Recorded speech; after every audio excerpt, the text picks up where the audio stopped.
tentunya ketika kita disucikan dari dosa, maka kita harus berupaya. Setelah hati kita suci ini, kita upayakan jangan sampai hati kita kotori dengan sesuatu yang menjadi peluang untuk kita menjalani sebuah kemaksiatan kepada Allah Subhanahu wa taala. Tentu yang paling perlu kita bentengi adalah bentengi hatimu, bentengi hati kita dengan yang namanya dari sifat hasud. Karena sifat hasud ini ketika sudah masuk ke dalam hati, maka ini menjadi musibah yang besar dalam diri seseorang ketika hasud telah masuk ke dalam hatinya. Tentunya ini yang perlu kita upayakan, bahwa bagaimana kita akan terus memiliki potensi Idul Fitri, memiliki potensi orang-orang yang kembali kepada fitrah, kembali kepada suci. Tentunya adalah yang utama dan paling utama bagaimana kita membentengi hati ini untuk tidak terkena yang namanya penyakit hasud. Karena dalam kitab yang disebut dengan kitab Ummul Walad, Ayyuhal Walad, ya, dalam kitab Ayyuhal Walad, bahwa disampaikan musibah hati yang paling besar adalah di mana hati manusia sudah kemasukan yang namanya hasud, kemasukan yang namanya sifat dengki atau sifat iri. Juga disampaikan dalam kitab Bidayatul Hidayah yang sering kita kaji juga, bahwa sebuah penyakit hasud ini sebuah penyakit yang memang sangat-sangat berbahaya. Dipundawakan datang kitab Bidayah, al-wal hasadu yuhayyiju khamsata asya. Wal hasadulan utawi sifat hasud iku yuhayyiju so ngobah-ngobahake apa hasud khamsata asya ing 5 pira-pira perkara. Dampak daripada hasud, kata kitab Bidayah, akan mendatangkan 5 hal dampak negatif daripada hasud itu sendiri. Ahaduha fasadut ta'at. Yang pertama adalah dampak daripada hasud menggerakkan untuk kita merusak dari setiap taat yang kita jalani. Taat kita kepada Allah akan hancur karena hasud yang telah menimpa hati kula panjenengan. Makanya jaga hati itu luar biasa sulitnya. Okay. Kalau taat ini hancur, maka tidak ada yang kita bawa untuk menuju ridha Allah. Karena amalan-amalan taat yang telah kita jalani hancur gara-gara hasud yang masuk ke dalam hati. Maka biasakan berdoa, ya Allah, jauhkan kami dari sifat dengki, dari sifat iri, dari sifat hasud ini ya Rabb. Agar kita benar-benar terhindar dari namanya kerusakan dalam sebuah ketaatan. Wasani yang kedua adalah fi'lul ma'asi wasyurur, akan menggerakkan orang untuk bermaksiat dan melakukan perbuatan-perbuatan yang buruk.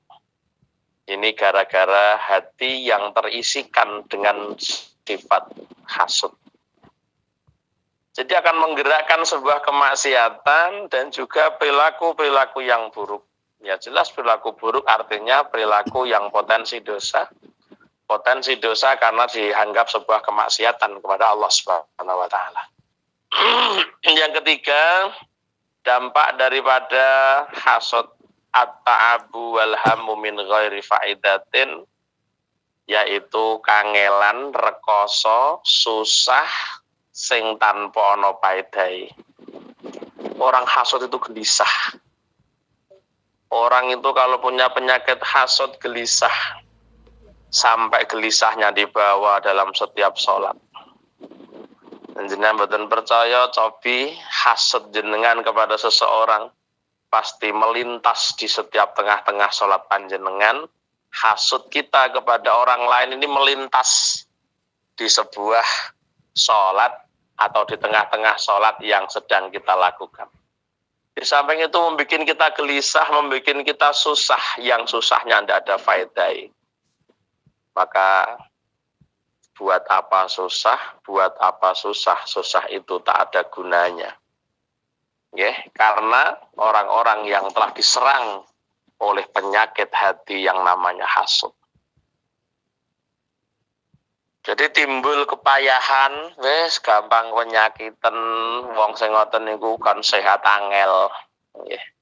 Karena ada penyakit hasud yang telah melanda hati kita, dan ini yang membuat kita gampang sakit. Ini yang membuat kita gampang untuk menghadapi sebuah masalah terasa berat, karena dalam hati ada rasa dengki kepada siapapun. Yang keempat adalah warabi'u amal qalbi hatta la yakadu yafhamu hukman min ahkamillah. Membutakan hati seseorang sehingga tidak bisa memahami hukum-hukum dari beberapa hukum Allah karena hasud ini. Dengan hasud ini berdampak amal qalbi, membutakan hati. Ketika hati kula panjenengan sami sudah buta, maka sulit untuk bisa memahami layakadu ora parki ora iso memahami hukum-hukum daripada beberapa hukum Allah. Nah, kalau kita ingin jadi hamba yang diridhai Allah, tentunya mengerti akan hukum Allah. Setiap apapun yang kita lakukan ada hukumnya, apapun yang kita sampaikan ada hukumnya. Maka ini untuk mendatangkan ridha Allah, kita tidak lepas namanya hukum-hukum Allah. Nah, karena kita harus mengetahui hukum-hukum Allah, maka muncul namanya majelis taklim, muncul jenenge ngaji. Ngaji niku cara wong Jawa ngatur jiwa. Ngaji niku nata ati, ngaji niku ngatur jiwa. Ngaji ngatur jiwa. Jiwamu aturan sing saapi-apike sesuai karo aturan Allah. Lah aturan Allah iki lho jenenge hukum-hukume Allah. Ngoten. Ngaji kuwi ngatur jiwa. Ngatur jiwa ki ya gawe aturan. Aturane jiwa niku ya manut aturane pangeran. Lah aturane pangeran, lah iku jenenge hukum-hukumipun Allah. Ini yang harusnya kita dalami. Jenenge ngaji tujuane nopo, ngaji tujuane piye. Nek kula njenengan sudah tahu bahwa ngaji kuwi ngatur jiwa, artinya jadikanlah ngaji kula panjenengan ini menjadi alat untuk jiwa kita menjadi jiwa yang baik, untuk senantiasa diridhoi oleh Allah Subhanahu wa taala. Niku nggih. Jiwa ati kula jenengan ditata lewat ngaji. Innallaha la yanduru ila suwarikum wala ila ajsadikum walakinnallaha yanduru ila qulubikum wa ila a'malikum. Sesungguhnya Allah tidak melihat akan bodi kamu, bentuk kamu. Wala ajsadikum, dan Allah tidak melihat jasad kalian, jasadnya sempurna atau jasadnya orang yang cacat. Itu bukan menjadi pandangan oleh Allah.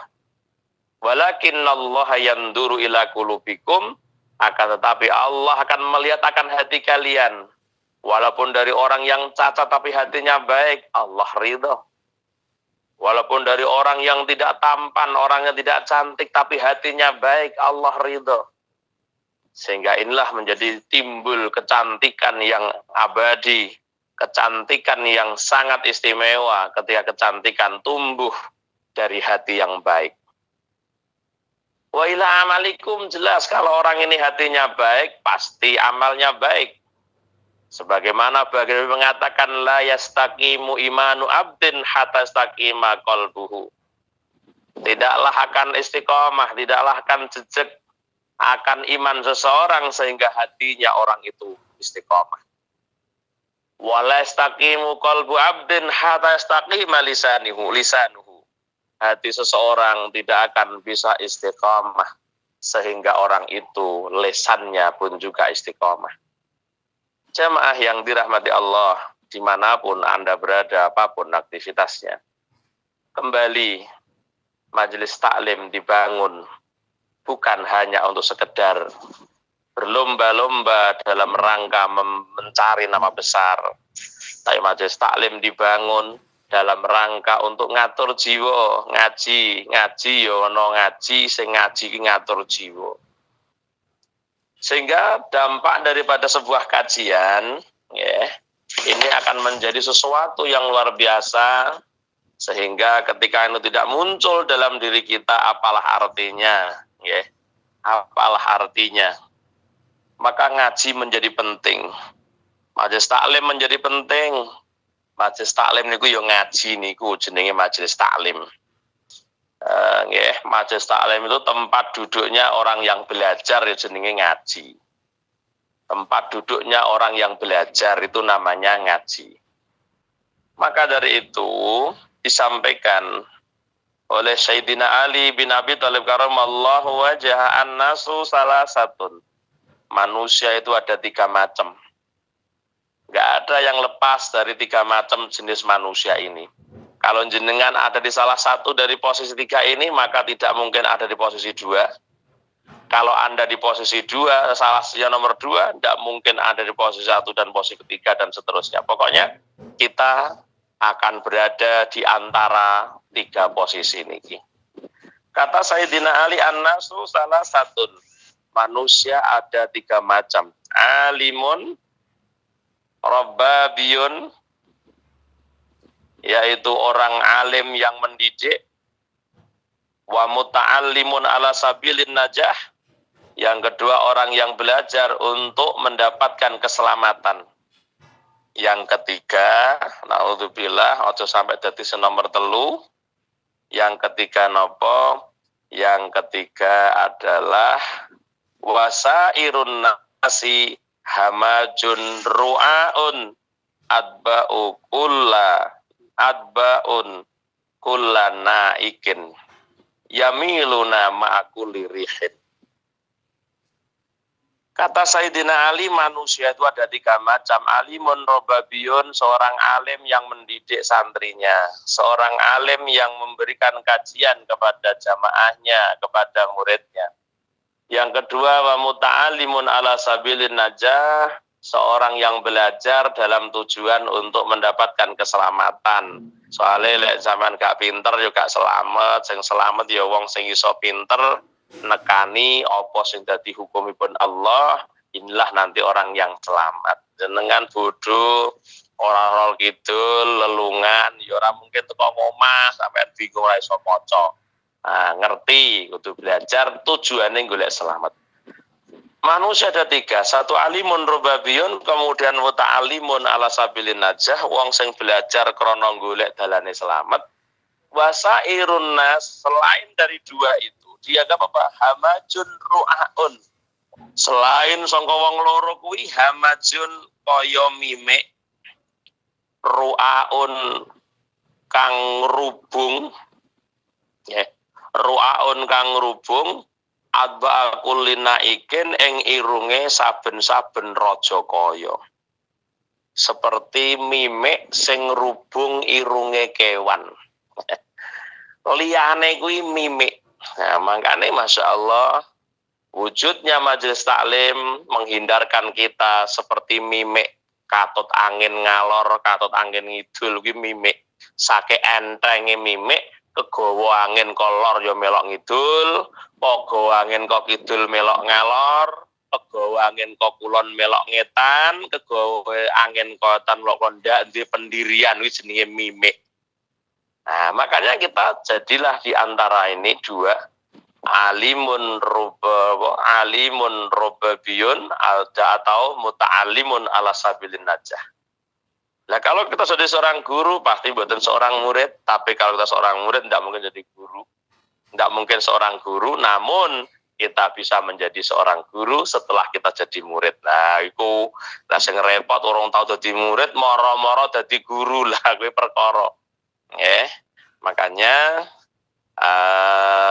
orang-orang yang punya nama besar di sisi Allah itu siapa? Man alima wa alama wa amila.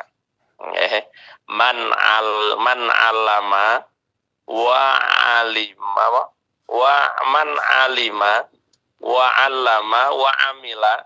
Nah, dia orang yang mau belajar dan mau mengajar dan mengamalkan ilmunya. Dialah orang-orang yang disebut punya nama besar di hadapan Allah, di hadapan para malaikat. Yud'a aziman fi malakutis sama. Fahuwa alladhi yud'a aziman fi malakutis sama. Man alam wa amil wa allama, ngaten nggih. Dia belajar, mengamalkan dan mengajarkan. Fahuwa alladhi yud'a aziman fi malakutis sama. Dialah orang-orang yang dianggap punya nama besar di keraton langit, artinya besar di mata Allah. Yang terusnya, endingnya, jamaah yang dirahmati Allah, pokok ora dadi mimik. Majelis taklim ini membawa kita tidak menjadi seorang mimik sing mek ngerubung irunge kewan, kegawa angin ngalor ngidul ngetan lon sak teruse. Setelah kita nanti menjadi orang yang dianggap punya ilmu, tentunya bukan mereka orang yang banyak ilmunya, bukan mereka yang banyak kitabnya. Karena apa? Saya ingin mengatakan kembali, mengingatkan kembali bahwa telah disampaikan bahwa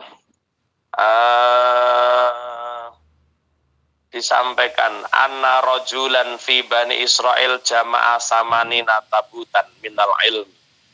Di zaman Bani Israel ada seorang yang memiliki 80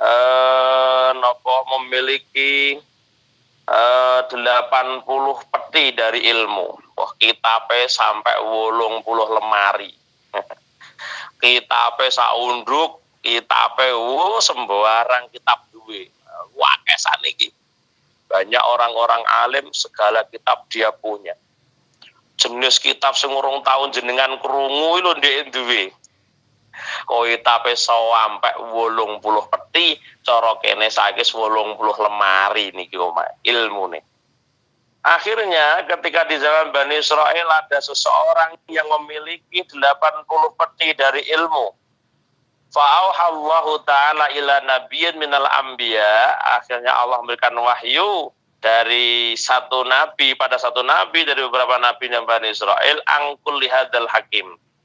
Sampaikan pada orang yang memiliki 80 peti ilmu ini. Lau jama'ta mislahu ma'ahu la yungtafa'u bihi illa anta mala bihadi salasati asya. Sampaikan pada orang yang memiliki 80 peti dari ilmu itu. Walaupun kamu mengumpulkan sepadan dengan 80 ilmu dari peti ini, 80 peti dari ilmu itu, la yuntafa'u bihi illa anta mala bihadi salasati asya. Semuanya enggak ada artinya. Sehingga kamu betul-betul bisa mengamalkan 3 hal. Nah, Ibu, ngaji tugase kula panjenengan. Nah, sakwise ngaji perkara pinter mboten itu hak prerogatif Allah, dudu urusan kula jenengan. Sing penting ngaji dan ngaji. Nek wis pinaringan ilmu, monggo dipun amalno. Karena apa? Ilmu yang diamalkan ini tidak akan pernah lepas dari 3 hal yang disampaikan Allah kepada para nabinya Bani Israel. Orang dianggap punya ilmu akan bermanfaat ketika dia mampu untuk mengamalkan 3 hal dalam kehidupannya. Seberapapun kitab jenengan, seberapapun ilmu penjenengan, neng kok tidak mampu untuk mengamalkan 3 hal ini, maka hati-hati. Ini tidak akan bermanfaat untuk kita semua. Ini kata Allah pada nabinya Bani Israel. Jadi siapapun boleh mengumpulkan ilmu, mengumpulkan kitab sampai 30 atau 60 atau 80 lemarinya kitab ilmu. Kitab sembarang duit. Tapi tidak akan bisa bermanfaat sehingga dia mampu mengamalkan 3 hal ini, wahyu yang disampaikan Allah kepada orang nabinya Bani Israel. Apa itu Ustaz 3 hal yang harus dilakukan orang yang berilmu? Yang pertama adalah awaluha ala tuhibbat dunya fa innaha laisat bidaril mu'minin. Niki sing paling angel. Ala tuhibba ad-dunya. Pinter kaya apa? Sundul langit ngilmumu neng kok awakmu ora iso geding karo dunya. Ala tuhibbat dunya, hendaknya orang yang berilmu akan dianggap bermanfaat ilmunya ketika dia tidak mencintai dunia. Allah tuhibbat dunia. Niku ukurane. Ilmu orang ini manfaat seberapa mereka tidak mencintai dunia. Namun jangan salah pikir. Kalau para kiai kita dunia hartanya banyak, mobilnya mewah, angat, mereka tidak mencintai semua itu. Itu kebutuhan yang Allah berikan kepada para ulama. Katanya kiai ndak suka dunia, tapi rumahnya mewah, mobilnya mewah, bojone telu. Itu semua kalau betul-betul orang ini dianggap sebagai seorang kiai, tidak menjadikan sebab untuk melupakan Allah gara-gara harta yang dia punya. Pokok intinya, orang dianggap ilmunya manfaat, seberapapun ilmumu, tapi dia membawa ala tuhibbat dunya, dia tidak mencintai dunia. Kenapa? Fa innaha laisa bidaril mu'minin, karena dunia bukanlah tempatnya orang mukmin. Kenapa kamu senang dunia? Wong dunia bukan tempatnya orang mukmin. Dunia hanya sarana untuk seorang mukmin mencari tempat di surga Allah. Dunia sebagai sarana seorang mukmin untuk mendapatkan ridha Allah. Kenapa kita justru malah berpaling dari mencari ridha Allah? Gara-gara dunia yang Allah berikan kepada kita. Nah ini makanya Kristo, lembuk kitabmu sambuh, hafal Quran sak tafsiriri tek toh. Selama tidak kamu untuk tidak mencintai dengan dunia, maka belum dianggap manfaat itu ilmu. Yang kedua, jamaah yang dirahmati Allah, melakukan apa? Wasani ala tusahibas syaitan fa innahu laisa bil mu'minin. Hendaknya dia tidak berteman dengan setan. Apa ada Pak Ustadz Kiai berteman dengan setan? Waduh, banyak sekali. Ya.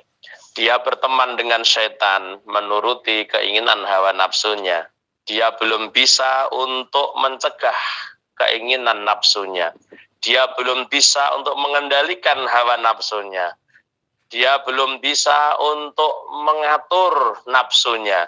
Bahkan dia dipermainkan oleh nafsunya. Ini orang tidak dianggap mendapatkan kemanfaatan ilmu. Seberapa banyak ilmu yang dia punya, tapi tidak mampu untuk menjauhi dunia, menjauhi syaitan. Kenapa?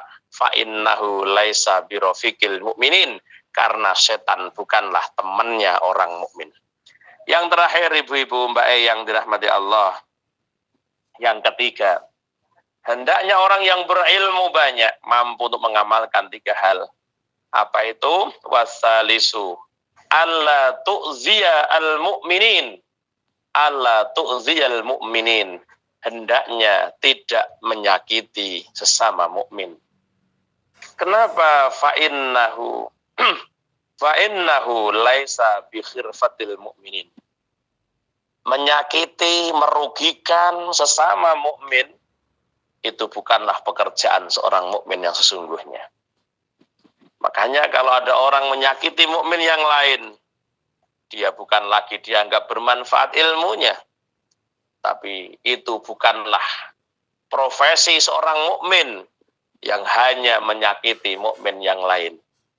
Betapa besar kemanfaatan ilmu.